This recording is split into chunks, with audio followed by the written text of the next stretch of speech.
At the beginning of the 19th century, another royal tiara of the Romanovs, called the radiant diadem of Elizaveta Alexeevna, was revealed to the world. It was created in the best traditions of the empire-style fashionable at that time.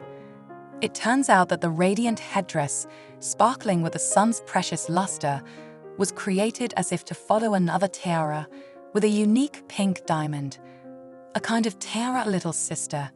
And how it happened, it will be incredibly interesting for us to find out.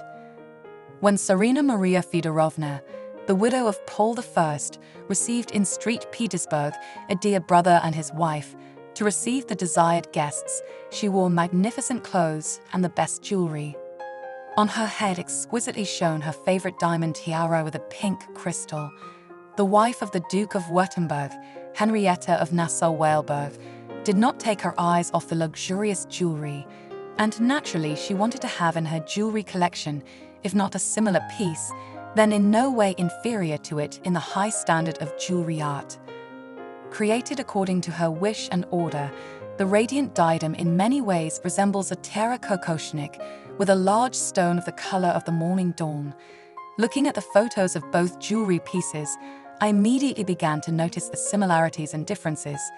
No, they are not twin tiaras, as you might think, nor are they the original plus copy version. The radiant tiara is certainly an exclusive piece of jewelry, but the compositional touches are very similar. Look carefully at the photo, the same shape of the Russian kokoshnik, but smoother and softer, without a sharp angle. The upper row, as in the first Duval creation, is made of huge diamonds, which are attached to a silver-gold base invisible to the eye.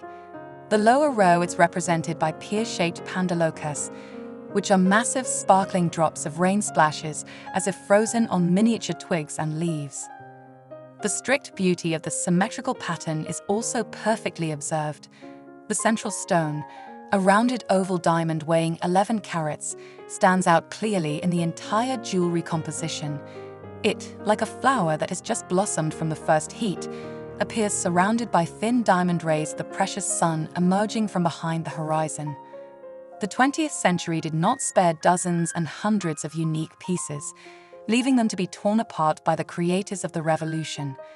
The owner of the tiara from the ducal family of Württemberg, Grand Duchess Vera Konstantinovna, was very tight on funds. Therefore, with a broken heart, she sold the radiant tiara to the chamber department of the imperial cabinet. And again, welcome to Russia. The first Tsarina into whose hands the radiant beauty fell was Elizaveta Alexeevna, wife of Alexander I. And so, the moment came when both headdresses were worn in turn on the head of the last Russian Empress Alexandra Feodorovna.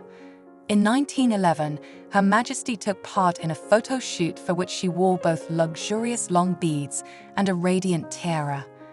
I note that the Romanov couple led a rather closed way of life. It would seem that were the wife of Nicholas II to wear all her marvelous parures and outfits. Emphasizing the high status of the wife of the autocrat, Alexandra Feodorovna daily supplemented her image with jewelry when the royal family gathered for an 8-hour evening meal. Her husband preferred a more simple and modest look.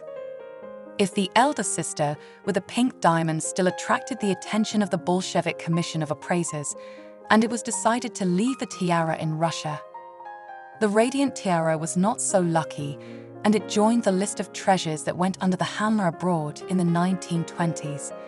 Its mysterious trace was lost, and only photographs of Alexandra Feodorovna Romanova now remind us of the lost diamond beauty.